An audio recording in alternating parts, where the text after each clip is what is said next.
Welcome to the Carriker Chronicles, the People Show. Check the Pulse of Rescue Nation, brought to you by Nebraska Spine Hospital. Ladies and gentlemen, I hope you're having as good a week as I am. I've got 6 kids, and my life is never boring, but it's been a pretty good week nonetheless. Very blessed man right here. But the Huskers have a lot of talent. They've recruited well. They brought in a lot of talented guys. So I thought I'd give you 3 guys. Again, everybody has the right to make plays. I support each and everybody's right to make a play. But here are 3 guys who stand out to me right here, right now, to keep your eye on going forward. Obviously, this is a revolving door. It can evolve and change based on who steps up and starts making plays. But at this moment in time, here are 3 guys to keep your eyes on. We're going to start up front with the big nasties, the big uglies. All right. The offensive line. Hopefully, the future pipeline. We're going to start up front with Corcoran. Now, his last year was his first season with the Huskers as a freshman.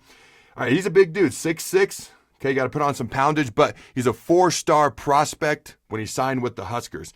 Now, he played really well in the last game of the season versus Rutgers. Several freshmen started on the offensive line that game. Got to give you a little bit of excitement. I know it's against Rutgers. Okay, this isn't, blowing up smoke anybody's rear end sideways, but nonetheless, Power 5 conference team, Big Ten conference foe. So you got to be somewhat excited what you saw in that last game up front with all those young guys playing and getting their first starts as offensive linemen for Nebraska. Now, the Huskers in that game had 620 total yards of offense, 365 yards rushing. They averaged 6.3 yards per carry, and they had the ball, which is crazy in this, I guess fast-paced Scott Frost offense. For almost 40 minutes was their time of possession. It was like 39 and change, okay? Again, it was against Rutgers, but still a Power 5 conference, a Big Ten type team. I couldn't help, if you watch that film, you couldn't help but like what you saw from Corcoran in his first start for the Huskers. The next guy to keep your eye on, and I just talked about him in my pass rushing video. I talked about potential pass rushers who can get after the quarterback.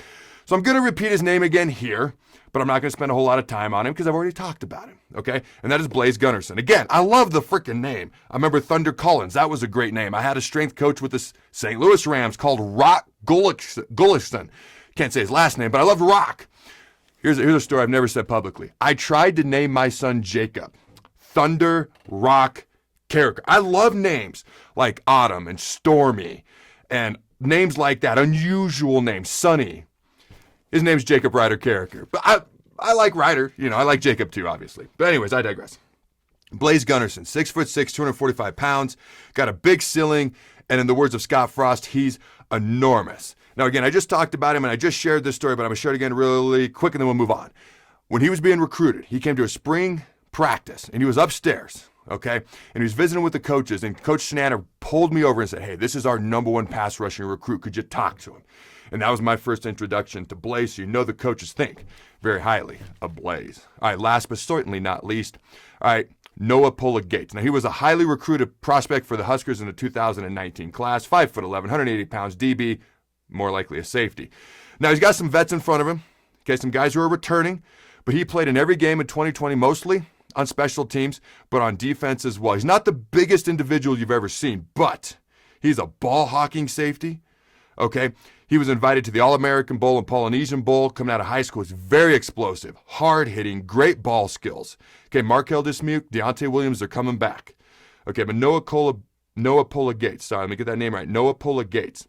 He was injured his first year with the Huskers. So he was a little bit banged up, kind of playing catch-up last year.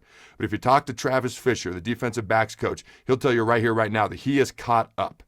Okay, and he thinks very highly of Noah Pola-Gates. I love it when I hear hard-hitting, explosive ball hawking. Some of my favorite words for a defensive back. All right, those are 3 guys that with a lot of potential, a lot of talent, a lot of ability. Future looks bright. Hopefully, we need to get out some sunglasses soon when we're watching them boys on the field. Who did I miss?